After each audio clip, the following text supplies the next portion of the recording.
Bulletin میں سب سے پہلے آپ کو بتائیں، وزیر خارجہ شاہ محمود قریشی نے کہا ہے کہ 5 عالمی طاقتوں کے نمائندوں کو دفتر خارجہ میں آگاہ کر دیا تھا کہ بھارتی الیکشن سے پہلے کچھ نہ کچھ ہونے کا خدشہ ہے۔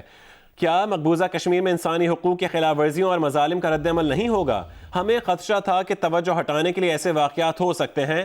وزیر خارجہ میونخ میں جیو نیوز سے گفتگو کر رہے تھے۔ کہا مودی روایتی سیاستدان کی طرح اگلے الیکشن پر نظر رکھ کر رد عمل دے سکتے ہیں، ان کو چاہیے خطے کے امن اور بہتری کی بات کرے۔ بھارت کے پاس پلوامہ واقعے سے متعلق شواہد ہیں تو فراہم کرے، تحقیقات کریں گے اور مکمل تعاون بھی کریں گے۔ شاہ محمود قریشی نے کہا بھارت سے تعلقات میں بگاڑ نہیں، امن چاہتے ہیں۔ جو واقعہ ہوا ہے میں اس کی مذمت کرتا ہوں۔ میں سمجھتا ہوں کہ وائلنس ہمارا نہ راستہ تھا نہ ہے، ہماری حکومت کی یہ پالیسی نہیں ہے۔ افسوس تھوڑا سا مجھے یہ ہوا کہ ہندوستان نے ابھی بات کو پوری طرح اس کی کھوج نہیں نکالی، انویسٹیگیشن نہیں کی، ایک نی جرک ریاکشن کے طور پر فوری طور پر انہوں نے پاکستان پر الزام دھر دیا۔ پاکستان پہ تو الزام لگانا 1 منٹ کی بات ہے، اب لگا دیجئے، اپنا ملبہ ہمارے پہ پھینک دیجئے، لیکن آج دنیا ساری سے قائل نہیں ہوگی۔ دنیا نے مذمت کی اور کرنی بھی چاہیے، جو ایک جانوں کی ضیاع ہوا ہے، کوئی ذی شعور آدمی اس کو کنڈون نہیں کر سکتا، کنڈیم کرنا پڑتا ہے۔ لیکن دنیا آج سوچتی ہے کہ بھائی دیکھو، اور ہندوستان سے آوازیں آ رہی ہیں۔ آپ نے فاروق عبداللہ صاحب کا سٹیٹمنٹ سنا، جب انہوں نے کہا کہ بھائی ٹھیک ہے، پاکستان پہ الزام لگانا تو آسان راستہ ہے، آپ یہ بھی دیکھیے کہ ہمارے اندر کیا ہو رہا ہے، مقبوضہ کشمیر میں کیا ہو رہا ہے، جو وہاں ہیومن رائٹس وائلیشنز ہو رہی ہیں، جو اٹراسٹیز ہو رہی ہیں، جو روز جنازے اٹھ رہے ہیں، کیا اس کا ریئیکشن متوقع نہیں ہے؟ اس کا ریئیکشن بھی تو آ سکتا ہے۔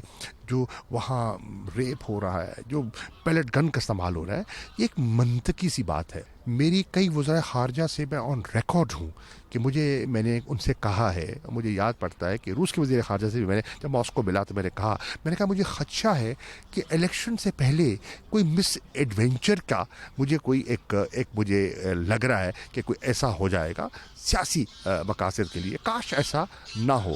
ہمیں یہ خدشہ تھا۔ جو ہمارے P5 کے انوائز ہیں اسلام آباد میں، آپ ان سے رابطہ کیجئے، وہ آپ کو بتائیں گے۔ کیا دفتر خارجہ ان کو بلا کر ہم نے آج سے کوئی 1.5-2 ماہ پہلے ان کو بریف نہیں کیا تھا کہ ہمیں یہ ڈر ہے کہ کچھ نہ کچھ ہو سکتا ہے؟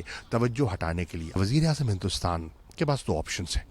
ایک آپشن ہے کہ وہ ایک ٹپکل سیاستدان کی طرح، پولیٹیشین کی طرح اگلے الیکشن پہ نظر رکھتے ہوئے وہ اپنے ریئیکشنز اور اپنی پالیسی مرتب کرے، اور ایک ہے ان کے پاس آپشن آف اسٹیٹسمن، جو اپنے خطے کے بارے میں، جو اپنے ملک کی غربت کے بارے میں، اپنے ملک کی بہتری کے بارے میں اور خطے کی بہتری کے بارے میں سوچے، اور اس کی ضرورت ہے امن، استحکام، ریجنل اسٹیبلٹی۔ اب دیکھنا یہ ہے کہ وہ اس ڈگر چلتے ہیں یا اس ڈگر چلتے ہیں۔ پاکستان یہ کہہ رہا ہے اگر آپ کے پاس الزام مت لگائیے، اگر آپ کے پاس کوئی ایویڈنس ہے، ایکشنبل آپ کے پاس ایویڈنس ہے، تو آپ ہم سے شیئر کیجیے، ہم دیانتداری سے انویسٹیگیٹ کریں گے اور دیکھیں گے اس میں حقیقت کیا ہے، اور یقین سے کہتا ہوں تعاون کریں گے۔ ہم بالکل نہیں چاہتے، ہم بگاڑ نہیں چاہتے، ہم امن چاہتے ہیں۔ اور یہ کہہ دینا کہ آپ پاکستان کو مروب کر لو گے، یہ بھی درست نہیں ہے، بالکل نہیں۔ ہمیں قوم ہے، اللہ کے فضل و کرم سے ہم اپنا دفاع بھی کر سکتے ہیں اور اپنا موقف پیش کر سکتے ہیں، اور امن کا، ہمارا پیغام امن کا ہے، ہمارا پیغام جھگڑے کا نہیں ہے۔ پاکستان نے بھارتی حکومت کی جانب سے تمام الزامات مسترد کر دیے۔ سیکرٹری خارجہ نے کہا کہ بھارت ہمیشہ غیر ذمہ داری کا مظاہرہ کر کے بغیر تحقیقات کے پاکستان پر الزام تراشی کرتا ہے۔ کرتارپور معاملے پر بات چیت پاکستان کا مخلص ہونا ظاہر کرتا ہے۔ ترجمان دفتر خارجہ نے کہا کہ مقبوضہ کشمیر کے علاقے پلوامہ میں حملہ باعث تشویش ہے۔ پاکستان ہمیشہ مقبوضہ کشمیر میں انتہائی نوعیت کے پرتشدد واقعات کی مذمت کرتا ہے۔ پاکستان میں تعینات بھارتی ہائی کمشنر کو نئی دہلی طلب کر لیا گیا۔ اجے بساریا کو بھارت نے معاونت کے لیے طلب کیا ہے۔ اسلام آباد میں بھارت کے ڈیپٹی ہائی کمشنر کو دفتر خارجہ طلب کر کے مقبوضہ کشمیر میں ہونے والے حملے میں بنا تحقیقات کے پاکستان پر الزامات لگانے پر شدید احتجاج کیا گیا۔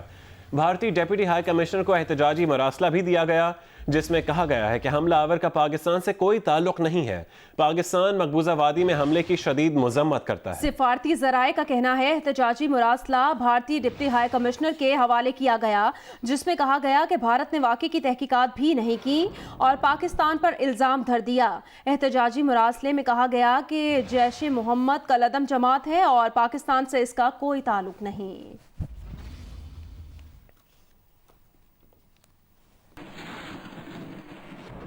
وفاقی وزیر اطلاعات فواد چودھری نے پروگرام آج شاہزیب خانزادہ کے ساتھ میں گفتگو کرتے ہوئے کہا کہ پلوامہ میں 130 کلومیٹر اندر حملہ ہوا. نہ گاڑی، نہ دھماکہ خیز مواد، نہ حملہ آور. کسی کا تعلق بھی پاکستان سے نہیں تھا. بھارت میں یہ روایت ہے کہ اپنے گریبان میں جھانکنے کی بجائے الزامات لگانا شروع کر دیتے ہیں. دیکھا جائے تو اس کا فائدہ مودی صاحب کو پہنچا ہے. وہ الیکشن میں ہار رہے ہیں. ان کا کہنا تھا کہ اسی لیے چاہتے ہیں کہ کوئی تنازع کھڑا ہو. پاکستان کے لیے چیلنج کھڑا کیا گیا ہے ایک ایسے وقت میں جب FATF کی میٹنگ ہونے والی تھی. محمد بن سلمان کا دورہ بھی ہے. خطے میں استحکام کی ضرورت تھی، اسی لیے ایسی صورتحال پیدا کی گئی ہے. بھارتی شاعر جاوید اختر اور ان کی اہلیہ شبانہ اعظمی کی جانب سے دورہ پاکستان منسوخ کرنے پر رہنما مسلم لیگ نون خواجہ آصف نے انہیں کڑی تنقید کا نشانہ بنایا ہے. خواجہ آصف نے لکھا کہ صاحب حیثیت مسلمان اپنی حیثیت کے تحفظ کے لیے اپنی شناخت پر معزز خانہ رویہ اپناتے ہیں، لیکن روز بھارتی مظالم کا سامنا کرنے والے کشمیریوں کو دیکھ کر کبھی ان کا ضمیر حرکت نہیں کرتا. جاوید اختر نے بھارتی فوج پر حملے کے بعد اپنا دورہ پاکستان منسوخ کرنے کا اعلان کیا تھا. اداکارہ شبانہ اعظمی نے تو یہاں تک کہا کہ ایسے حالات میں ثقافتی تبادلے کی بھی گنجائش نہیں. دونوں میاں بیوی کو کراچی آرٹس کونسل میں شاعر کیفی اعظمی سے متعلق پروگرام میں شرکت کی دعوت دی گئی تھی.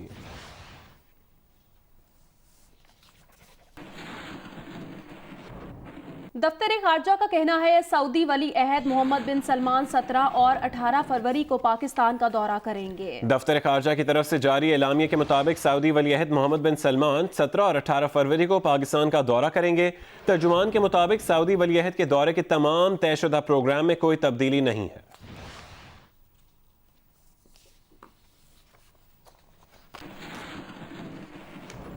سعودی ولی عہد محمد بن سلمان پاکستان کے 2 روزہ دورے پر اتوار 17 فروری کو پاکستان پہنچ رہے ہیں. شاندار استقبال کی تیاریاں مکمل کر لی گئیں. پاکستانی حدود میں داخلے پر JF-17 تھنڈر طیارے پروٹوکول دیں گے اور انہیں 21 توپوں کی سلامی دی جائے گی. وزیر اعظم عمران خان کابینہ سمیت ایئرپورٹ پر استقبال کریں گے. 5 تہوں پر مشتمل سیکیورٹی دی جائے گی. سعودی ولی عہد کے دورہ پاکستان کے دوران توانائی، قابل تجدید توانائی، دفاع، سیکیورٹی، معدنیات اور کان کنی سمیت کئی شعبوں میں سعودی سرمایہ کاری کے معاہدے ہوں گے. اسلام آباد سے رپورٹ کریں گے اشرف ملخم.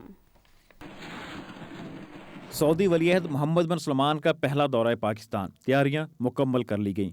102 افراد پر مشتمل سعودی وفد ولی عہد محمد بن سلمان کے ہمراہ ہوگا. شاہی ڈاکٹرز، شاہی سٹاف پر مشتمل 235 افراد کی ایڈوانس ٹیم پاکستان پہنچ چکی ہے. سعودی ولی عہد کا طیارہ پاکستانی حدود میں داخل ہوتے ہی JF-17 تھنڈر طیارے پروٹوکول دیں گے. ایئرپورٹ پر اترتے ہی انہیں 21 توپوں کی سلامی دی جائے گی. وزیر اعظم عمران خان کابینہ سمیت ایئرپورٹ پر سعودی ولی عہد کا استقبال کریں گے. انہیں وفد سمیت 5 تہوں پر مشتمل سیکورٹی دی جائے گی. سعودی ولی عہد کے ذاتی استعمال کی اشیاء کے 80 کنٹینرز بھی پاکستان پہنچ چکے ہیں. سعودی ولی عہد محمد بن سلمان کی سیکورٹی کے لیے 123 شاہی محافظ پاکستان پہلے سے آ چکے ہیں. وزیر اعظم ہاؤس اور 8 نجی ہوٹلز کی سیکورٹی پاک فوج کے سپرد کر دی گئی ہے. سعودی ولی عہد محمد بن سلمان کے دورہ پاکستان کے دوران سعودی سرمایہ کاری کے لیے کئی MOUs پر دستخط کیے جائیں گے. سعودی عرب پاکستان میں تیل و گیس، توانائی، پن بجلی، معدنیات، خوراک و زراعت کے شعبے میں طویل و مدتی منصوبے شروع کرنا چاہتا ہے. ایک بڑا پروجیکٹ جو ہے ان کا آئل ریفائنری لگانے کا ہے. اس کے علاوہ وہ انرجی سیکٹر میں انویسٹمنٹ کرنا چاہ رہے ہیں. خاص طور پہ آلٹرنیٹ انرجی میں ان کا بہت انٹرسٹ ہے. مائنز اینڈ منرل میں کرنا چاہ رہے ہیں. اور یہ MOUs گورنمنٹ ٹو گورنمنٹ ہیں. مشیر صنعت و تجارت عبدالرزاق داؤد کہتے ہیں سعودی عرب دفاع اور سیکورٹی کے شعبوں میں بھی معاہدے کرنا چاہتا ہے. ایک سپریم کوآرڈینیشن کونسل بھی بنے گی جس کے سربراہ سعودی ولی عہد محمد بن سلمان اور وزیر اعظم عمران خان ہوں گے. سعودی پاکستان سپریم کوآرڈینیشن کونسل بنے گی. ان کے طرف سے کراؤن پرنس ہوں گے، ہماری طرف سے وزیر اعظم، اور اس میں 3 پلرز ہوں گے. ایک پلر ہے یا culture, second one is economics, and the third one is defence and security.